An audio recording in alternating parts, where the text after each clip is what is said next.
Hello students, BA second year economics paper first में आज हमारा टॉपिक है सिग्निफिकेंस ऑफ नेशनल इनकम, यानी कि राष्ट्रीय आय का महत्व।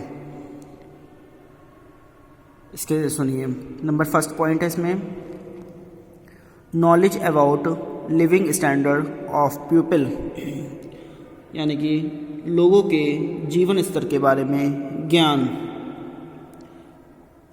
राष्ट्रीय आय से संबंधित आंकड़ों से लोगों के रहन सहन के स्तर का अनुमान लगाया जा सकता है, क्योंकि राष्ट्रीय आय की वृद्धि से प्रति व्यक्ति औसत आय में वृद्धि होने से देश के नागरिकों के जीवन स्तर में वृद्धि होती है। उदाहरण, भारत में भी औसतन प्रति व्यक्ति आय न्यूनतम होने के कारण भारतवासियों का जीवन स्तर विश्व में निम्नतम है। सेकंड पॉइंट है helpful in determination of economic policy, यानी कि आर्थिक नीति के निर्धारण में सहायक।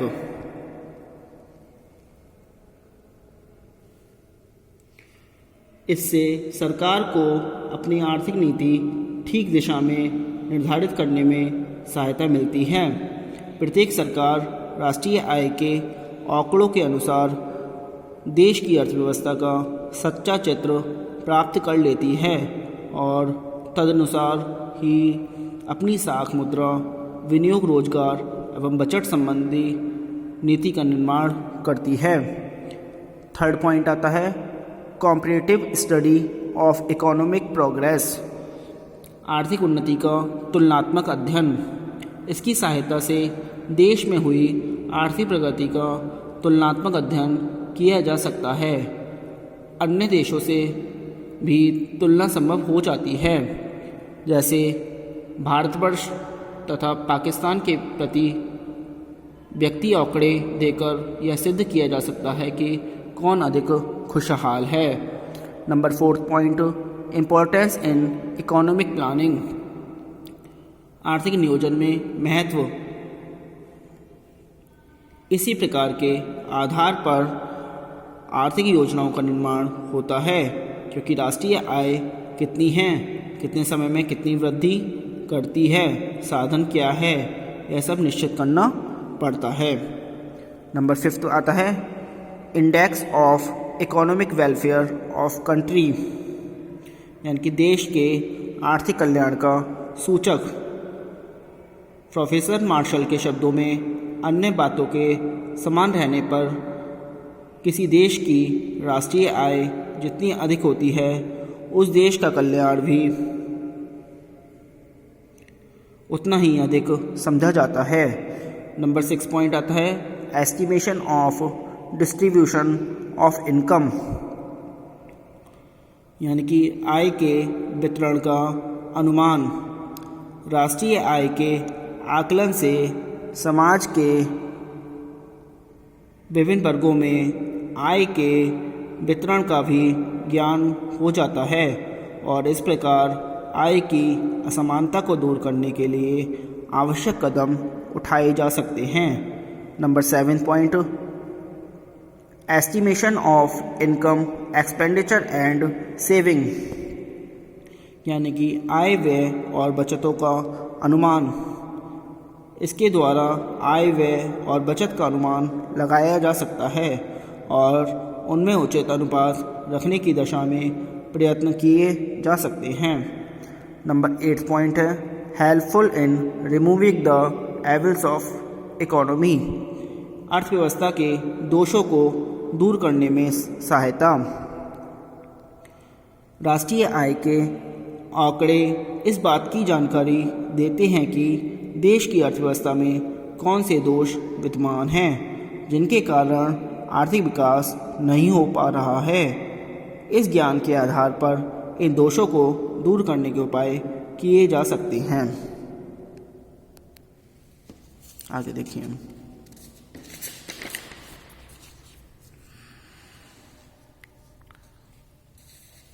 राष्ट्रीय आय के मापन की कठिनाइयाँ, यानी कि difficulties in measurement of national income. इसमें हमने राष्ट्रीय आय के मापन की विधियों का अध्ययन किया, जो कि देखने में बहुत सरल प्रतीत होती हैं, परंतु जब इनसे व्यवहार में मापने का कार्य किया जाता है तो बहुत सी कठिनाइयों का सामना करना पड़ता है।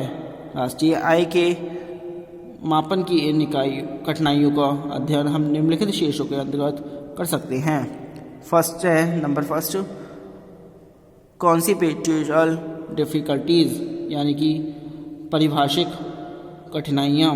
राष्ट्रीय आय की गणना करने में जिन पारिभाषिक कठिनाइयों का सामना करना पड़ता है वे निम्नलिखित हैं। नंबर फर्स्ट है इंटरमीडिएट एंड फाइनल गुड्स। इसके बारे में सुनिए। सर्वप्रथम मध्यवर्ती वस्तुओं को अंतिम वस्तुओं से अलग करने की कठिनाई आती है।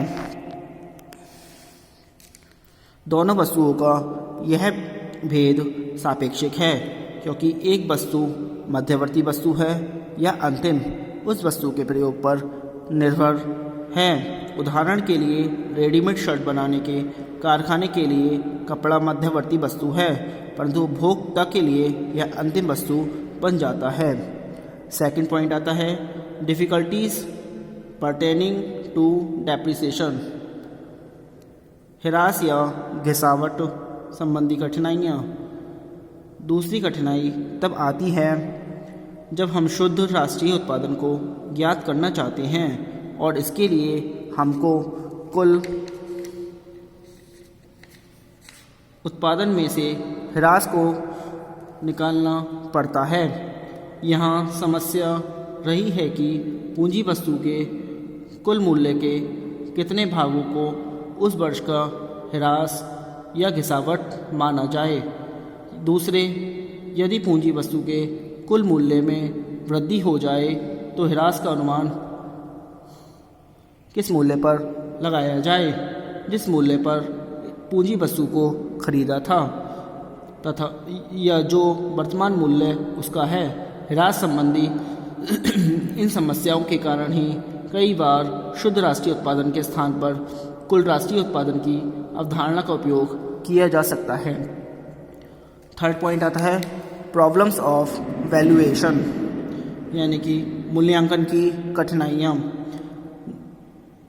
राष्ट्रीय आय को मुद्रा में व्यक्त किया जाता है, इसलिए वस्तुओं की भौतिक मात्राओं को मौद्रिक मूल्यों में बदला जाता है। इसके लिए वस्तुओं की मात्राओं का उन वस्तुओं के मूल्य से गुणा करना होता है। एक कठिनाई यह आती है कि कौन से मूल्यों को लिया जाए।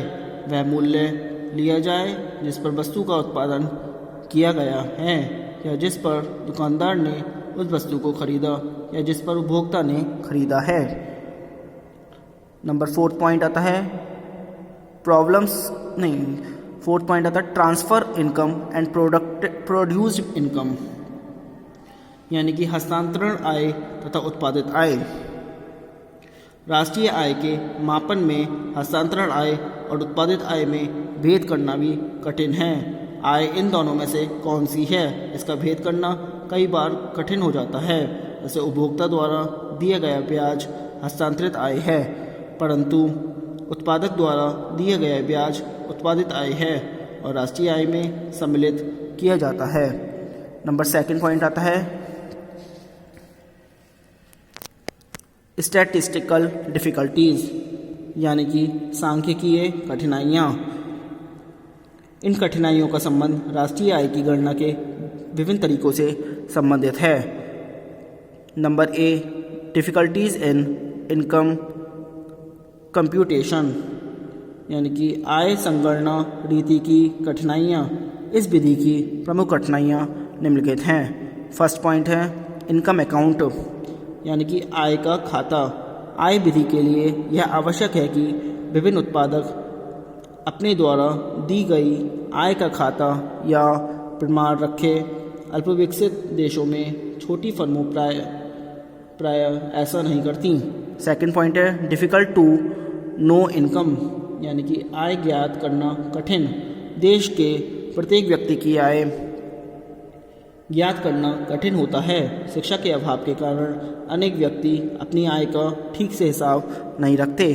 थर्ड है लैक ऑफ रिलेबिलिटी, यानी कि विश्वसनीयता का अभाव। व्यक्ति द्वारा अपनी आय का पूर्ण व शुद्ध ब्यौरा न दिए जाने के कारण यह पद्धति अधिक विश्वसनीय नहीं है। नंबर बी आता है प्रोडक्शन सेंसिस मेथड, यानी कि उत्पादन संगणना रीति। इस विधि में से राष्ट्रीय आय की गणना करने में अग्रगण्य कठिनाइयाँ उपस्थित होती हैं। फर्स्ट पॉइंट है एब्सेंस ऑफ डाटा, यानी कि आंकड़ों का अभाव। यदि हम उत्पादन तरीके से राष्ट्रीय आय की गणना करना चाहें तो हमको कुल राष्ट्रीय उत्पादन, प्रयोग किए गए कच्चे माल और घिसावट आदि से संबंधित आंकड़ों की आवश्यकता होती है। सेकंड है फियर ऑफ डबल काउंटिंग, यानी कि 2 बार गिना जाने वाला भय। अनेक वस्तुओं के 2 बार गिने जाने का भय बना रहता है और प्रशासनिक कठिनाइयों के कारण उसका मूल्य घटाना कठिन हो जाता है। थर्ड है डिफ़िकल्टी इन वैल्यूएशन, यानी कि मूल्यांकन में कठिनाई। व्यापार में सम्मिलित होने वाले माल की अनेक किस्में होने के कारण उसका ठीक ढंग से मूल्यांकन संभव नहीं हो पाता। नंबर सी आता है एक्सपेंडिचर मेथड, यानी कि व्यय विधि। इसकी मुख्य कठिनाइयाँ निम्नलिखित हैं। नंबर फर्स्ट है प्रॉपर अकाउंटिंग, यानी कि उचित लेखांकन। व्यय विधि से राष्ट्रीय आय की गणना करने के लिए व्यापारियों और उत्पादकों को क्रय विक्रय के ठीक ठाक वही खाते रखने चाहिए, परंतु इस प्रकार के खाते ठीक से नहीं रखे जाते। Number second difficulty in finding out annual expenditure, यानी कि वार्षिक व्यय ज्ञात करना कठिन। सारे देश का वार्षिक व्यय ज्ञात करना कठिन रहता है क्योंकि अनेक परिवार अपने व्यय का संपूर्ण ब्यौरा नहीं लिख पाते हैं। थर्ड है lack of saving data, Bharat बचत समकों का अभाव। बचत संबंधी समकों का शुद्ध अनुमान लगाना भी कठिन रहता है क्योंकि कोई भी व्यक्ति अपनी संपत्ति एवं बचत की सूचना देना पसंद नहीं करता। आज के लिए इतना ही। Thank you very much.